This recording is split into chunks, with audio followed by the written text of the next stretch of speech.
పిల్లలు అల్లరి చేస్తే తల్లిదండ్రులకు ఆనందం. కానీ అదే అల్లరి శృతి మించితే పిల్లలు పెంకితనంగా ప్రవర్తిస్తూ ఉంటే భరించడం మహా కష్టం. కొంతమంది పిల్లల్లో పెంకితనం అనేది సమస్యగా మారుతూ ఉంటుంది. వారి నడత, మాట తీరులో అడుగడుగున పెంకితనం కనిపిస్తూ ఉంటుంది. ఎదురు తిరిగి మాట్లాడటం, తాము చెప్పిందే వినాలని, తాము కోరిందే కొనివ్వాలని పేచి పెడుతూ ఉంటారు. నిజానికి పెంకితనం అనేది పిల్లల్లో కనిపించే ఒక రకమైన ప్రవర్తనాపరమైన లోపం అంటారు మానసిక వైద్యులు.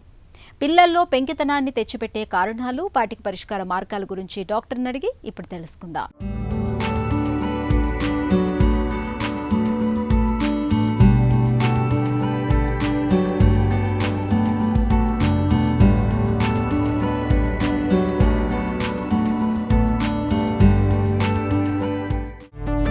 పిల్లల్లో పెంకితనం ఎందుకు?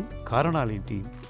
పెంకితనం అనేది మళ్ళీ ఇక్కడ 2 రకాల గ్రూప్ ఆఫ్ చిల్డ్రన్ని తీసుకోవచ్చండి. ఒకటి టాడ్లర్ ఏజ్ గ్రూప్. వాళ్ళు ఎదిగేటప్పుడు ఎక్స్ప్లోర్ చేస్తూ ఉంటారు, అన్నీ తెలుసుకోవాలనుకుంటారు, అన్నీ ముట్టుకోవాలనుకుంటారు.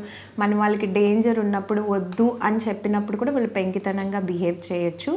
ఇంకొకటి టీనేజ్ ఏజ్లోకి వచ్చినప్పుడు కూడా పిల్లలు చాలా పెంకితనంగా బిహేవ్ చేస్తారు. ఇలాంటి 2 విషయాల్లో మనం పెంకితనం అనేది అబ్జర్వ్ చేయొచ్చు. ఎప్పుడు ఇవి ఎక్కువ అవుతాయి అంటే పేరెంటింగ్ స్టైల్స్ ఎస్పెషల్లీ. ఎప్పుడైతే పేరెంట్స్ స్ట్రిక్ట్గా ఉన్నా, బాగా ప్యాంపరింగ్ చేసినా, అంటే బాగా ముద్దు ముచ్చట ఎక్కువ చేసినా కూడా ఈ 2 ఎన్విరాన్మెంట్స్లో ఉన్న పిల్లలు పెంకితనానికి అలవాటు పెట్టుకుంటారు. పిల్లల్లో పెంకితనం మూలంగా తలెత్తే సమస్యలు ఎలా ఉంటాయి? మనం పెంకితనమే కదా, అప్పుడు మనకి ముద్దుగా అనిపిస్తుంది, ఏదో ఒక విషయంలో చేస్తున్నారులే అని మనం కనుక దాన్ని పట్టించుకోకపోతే ఫ్యూచర్లో చాలా ప్రాబ్లమ్స్ వచ్చే అవకాశం ఉంది. వాటినే మనం డిఫైయంట్ బిహేవియర్స్ అంటాం. అంటే ఒక పర్టికులర్ ఇన్స్టిట్యూట్కి వెళ్ళినప్పుడు లేదా ఒక అథారిటీ ఫిగర్ చెప్పినప్పుడు పట్టించుకోకపోవటం, నాకేంట్లే చెప్పేది అనుకోవటం, కాండక్ట్ ఇష్యూస్ అంటే వాళ్ళ కాండక్ట్ బిహేవియరల్ ప్రాబ్లమ్స్ రావటం లేదా ADHD రావటం. కొన్నిసార్లు ఈ స్టబర్నెస్ టూ మచ్గా ఉంటే డెవలప్మెంటల్ డిలేస్ కూడా మనం అబ్జర్వ్ చేయొచ్చు టాడ్లర్స్. సో ఇవి ఇగ్నోర్ చేస్తే కాంప్లికేషన్స్ అనేవి తీవ్రంగానే ఉంటాయి. పిల్లల్లో పెంకితనాన్ని ఎలా పోగొట్టాలి? డెఫినెట్గా పెంకితనాన్ని తగ్గించడానికంటే ఫస్ట్ నేను ఎప్పుడైనా పేరెంటింగ్ స్టైలే మార్చుకోమని చెప్తూ ఉంటాను. Too much of pampering or too much of స్ట్రిక్ట్గా ఉండటం is not at all the solution. ఎప్పుడైనా మనం ఏదైనా ఒక వద్దు అని ఒక యాక్టివిటీకి చెప్తున్నప్పుడు దాని ఆల్టర్నేటివ్ ఏంటి, అది ఎంత రొటీన్గా మనం ఫాలో అప్ చేయగలం పిల్లలతో అనేది మనం చూసుకోవాలి. అండ్ డెఫినెట్గా ఒక రొటీన్, ఒక డిసిప్లిన్ అనేది ఒక కిడ్కి అలవాటు చేయటం చాలా important. So scheduling of their day అనేది, అంటే time table in the day, స్కూల్కి వెళ్ళినప్పుడే కాదు ఇంట్లో ఉన్నప్పుడు కూడా ఒక యాక్టివిటీకి సంబంధించి కూడా. ఎందుకంటే మనమేమి అలవాటు చేయకపోతే పిల్లలు ఏమి నేర్చుకోరు. ఇలాంటి ఒక పెంకితనం, మొండితనంగా మాట్లాడే బిహేవియర్స్ ఇంట్లో ఎవరు చేస్తున్నారు, వాళ్ళ ముందు ఎవరు బిహేవ్ చేస్తున్నారు, వాళ్ళు ఎవరిని ఇమిటేట్ చేస్తున్నారు అనేది కూడా చూసుకోవటం కూడా ఇంపార్టెంట్.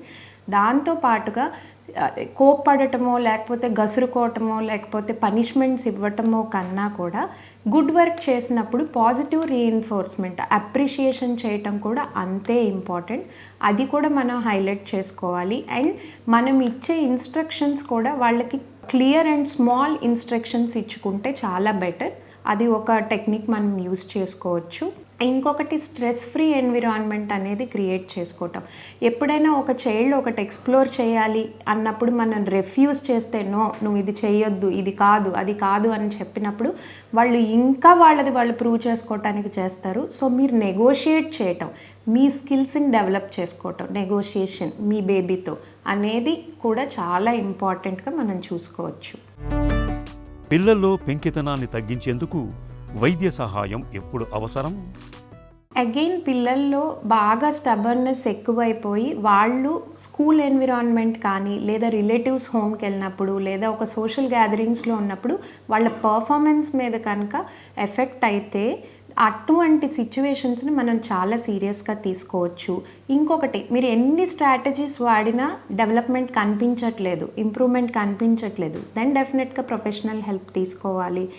లేదు చాలా ఎక్కువ గొడవల్లోకో లేకపోతే ఆర్గ్యుమెంట్స్లోకో వెళ్తున్నాయి, మీరు చేసినా మీరు చెప్పినా కూడా అది ఉపయోగపడట్లేదు అనిపించినప్పుడు ప్రొఫెషనల్ హెల్ప్ తీసుకోవచ్చు. దీన్ని మెడికేషన్ ఏమి ఉండదండి మన బిహేవియర్స్ మార్చడానికి.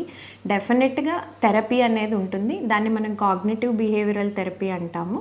అది మనం పిల్లలకి ఇంట్రడ్యూస్ చేసి వాళ్ళ బిహేవియరల్లో చేంజెస్ అనేది మనం స్లోగా ఎక్స్పెక్ట్ చేయడానికి ట్రై చేయొచ్చు.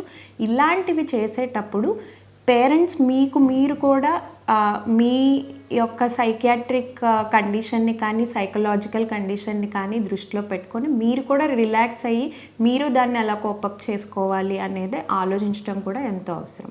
పిల్లల్లో పెంకితనం అనేది సమస్యగా మారినప్పుడు దాన్ని సరిదిద్దేందుకు ఇవాళ కౌన్సిలింగ్ మొదలుకొని బిహేవియర్ మోడిఫికేషన్ థెరపీల వరకు చాలానే పరిష్కార మార్గాలు అందుబాటులో ఉన్నాయి. వీటి సాయంతో పిల్లల్లో పెంకితనానికి చాలా వరకు అడ్డుకట్ట వేయొచ్చు.